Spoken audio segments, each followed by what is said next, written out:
awo Honorable Richard Odongo yajiddeyo emmundu ye pistol n'akuba amasasi mu bbanga okwagala okutiisa oli eyabadde avuga loole asobole okuyimirira. Kati we baatuuse mu maaso poliisi yabadde weeri traffic police ne bayimirira. Kati awo mu kuyimirira n'agezaako okunnyonnyola poliisi ki ekibaddewo.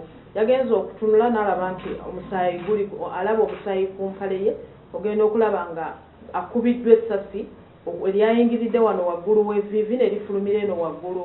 Essasi gye lyavudde eryamukubye ne Honorable Odongo mwennyini twogedde naye namutamanyi we lyavudde. So tamanyi oba lyavudde mu pisto ye, tamanyi oba bwe yabadde ebweru ng'afulumye ng'annyonnyola abapoliisi ebyabaddewo oba essasi lyavudde bweru.